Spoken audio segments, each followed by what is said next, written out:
नमस्कार। विज्ञान, प्रौद्योगिकी, आविष्कार और नवाचार से जुड़े देश के पसंदीदा कार्यक्रम ज्ञान विज्ञान में आपका स्वागत है। मैं राकेश अंदानिया एक नए अंक के साथ एक बार फिर से हाजिर हूं। इस अंक में बताएंगे बेकार हो चुके सोलर सेल्स की रिसाइकलिंग पर किए गए ताजा शोध के बारे में और हाल ही में विकसित किए गए एक हेल्थ इमरजेंसी टूल के बारे में। विज्ञान जगत की महत्वपूर्ण खबरें और भी होगी, लेकिन सबसे पहले नजर डालते हैं इस अंक की सुर्खियों पर। बेकार हो चुके सोलर सेल्स को फिर से बनाया जा सकता है उपयोगी, आईआईटी मंडी के शोधकर्ताओं ने किया ताजा शोध। कोविड-19 जैसी हेल्थ इमरजेंसी में मदद करने वाला कंप्यूटर टूल आईआईटी दिल्ली और एम्स के शोधकर्ताओं ने मिलकर किया विकसित।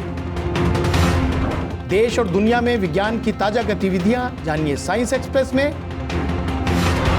और हिस्ट्री ऑफ साइंस में जानिए इतिहास में दर्ज महत्वपूर्ण वैज्ञानिक उपलब्धियों को। और अब खबरें विस्तार से। भारत में सौर ऊर्जा का बुनियादी ढांचा तेजी से विकसित हो रहा है और इसकी क्षमता दिन प्रतिदिन बढ़ती जा रही है। वहीं दूसरी तरफ सोलर सेल का जीवन काल लगभग 30 वर्ष का होता है, जिसके बाद ये बेकार होकर बड़ी मात्रा में कचरे के रूप में इकट्ठा हो जाती हैं। इसी समस्या को ध्यान में रखते हुए आईआईटी मंडी के शोधकर्ताओं ने बेकार हो चुके सोलर सेल्स की रिसाइकलिंग कर उनको उपयोगी बनाने पर शोध किया है, जिससे भविष्य में पर्यावरण को होने वाले नुकसान से भी बचा जा सकता है। कैसे? आइए जानते हैं ज्ञान विज्ञान की इस रिपोर्ट में।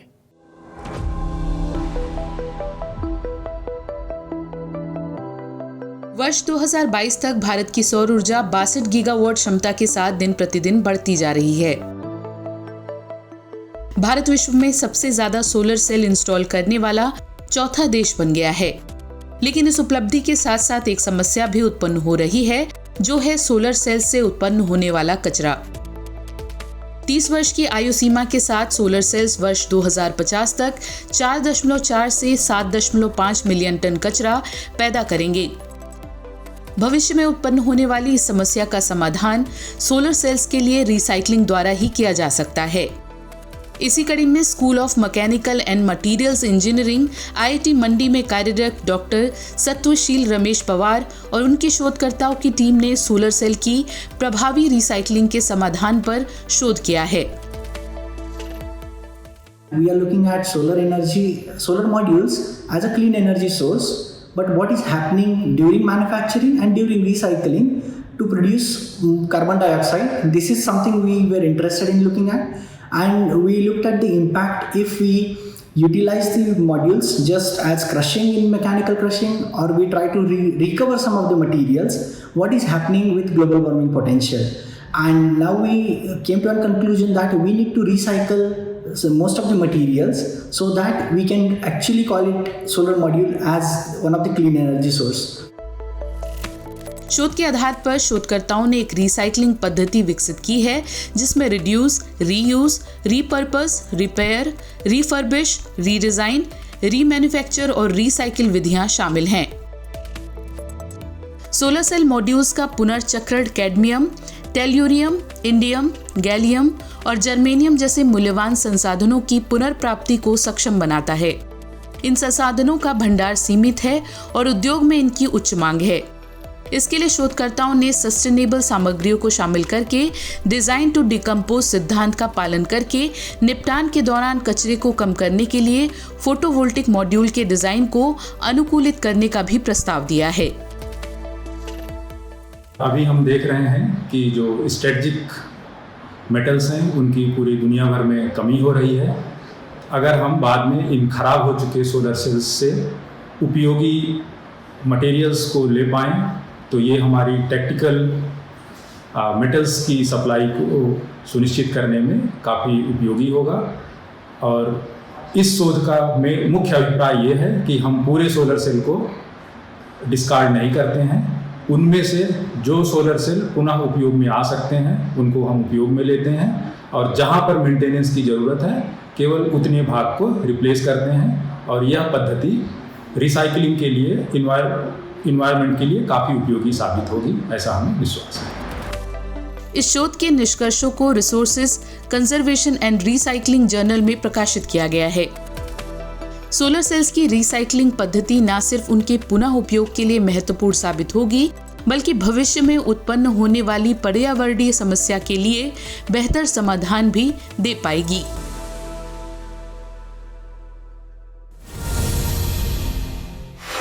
आईआईटी दिल्ली और एम्स के शोधकर्ताओं ने मिलकर एक विशेष कंप्यूटर टूल विकसित किया है, जिससे कोविड-19 जैसी आपात स्थिति की बेहतर तरीके से देखरेख हो सकेगी।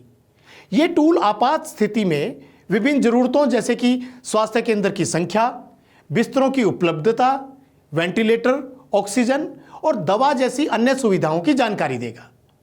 इस टूल के बारे में विस्तार से जानते हैं ज्ञान विज्ञान की इस रिपोर्ट में। कोविड-19 महामारी के दौरान दुनिया भर की स्वास्थ्य सेवाओं पर गंभीर असर पड़ा।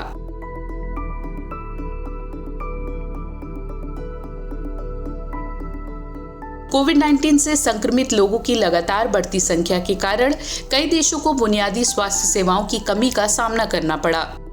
डिमांड कैपेसिटी के इस असंतुलन को पूरा करने के लिए दुनिया भर में कोविड-19 सुविधाएं जैसे कि यूके में नाइटिंगेल हॉस्पिटल और भारत में कोविड-19 देखभाल केंद्र स्थापित किए गए। ऐसी स्थिति में एक ऐसे एनालिटिकल टूल की आवश्यकता होती है जो किसी भी क्षेत्र में मौजूद स्वास्थ्य सुविधाओं का क्वांटिटेटिव असेसमेंट यानी कि मात्रात्मक मूल्यांकन करने में सक्षम हो।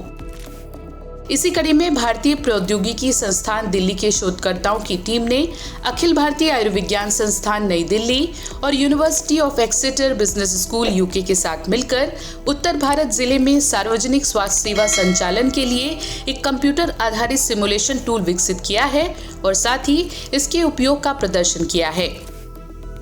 शोधकर्ताओं ने एम्स दिल्ली और यूनिवर्सिटी ऑफ एक्सेटर यूके के साथ मिलकर एक महामारी प्रतिक्रिया रणनीति विकसित की है।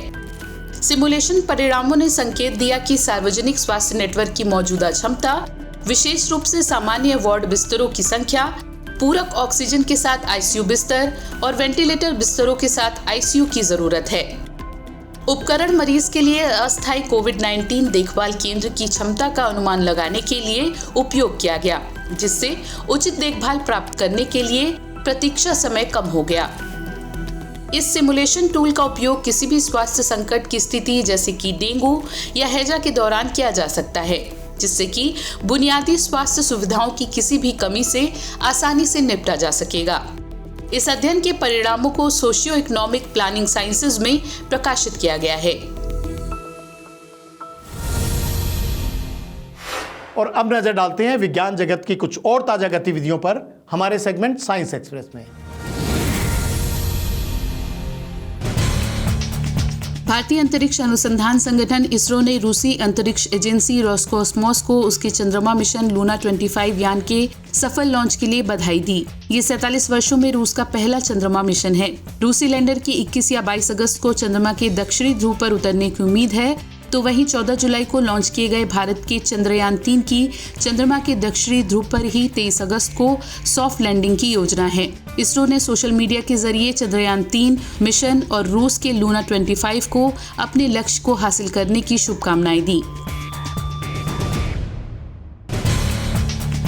प्रोफेसर सुनील के गुप्ता DAE राजा रमन्ना फेलो को 27 जुलाई 2023 को नागोया जापान में आयोजित 38वें अंतर्राष्ट्रीय कॉस्मिक रे सम्मेलन के उद्घाटन सत्र के दौरान प्रतिष्ठित ओकेली पदक से सम्मानित किया गया। ओकेली पदक की स्थापना Dublin institute of advanced studies Dublin Ireland और 1953 से 1984 तक कॉस्मिक रे अनुभाग के वरिष्ठ प्रोफेसर और प्रमुख रहे कॉर्मेक ओकेली की याद में की गई थी। इस पदक से उन वैज्ञानिकों को सम्मानित किया जाता है जिन्होंने कॉस्मिक रे फिजिक्स के क्षेत्र में महत्वपूर्ण योगदान दिया है। प्रोफेसर सुनील के गुप्ता को एस्ट्रोपार्टिकल फिजिक्स के क्षेत्र में उनके अहम योगदान के लिए ये पदक दिया गया।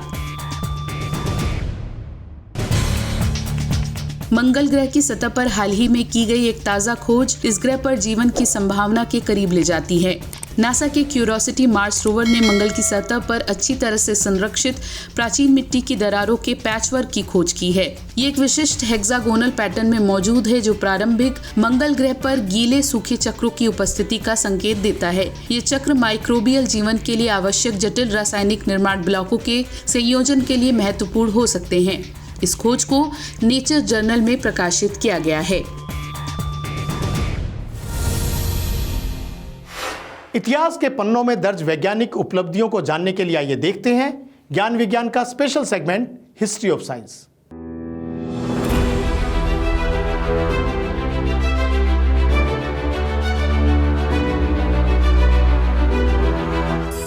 अगस्त 1868 को फ्रांसीसी खगोलशास्त्री पियरे जॉनसन और अंग्रेजी खगोलशास्त्री नॉर्मन लॉकियर ने 1868 के सूर्य ग्रहण को देखकर हीलियम की खोज की।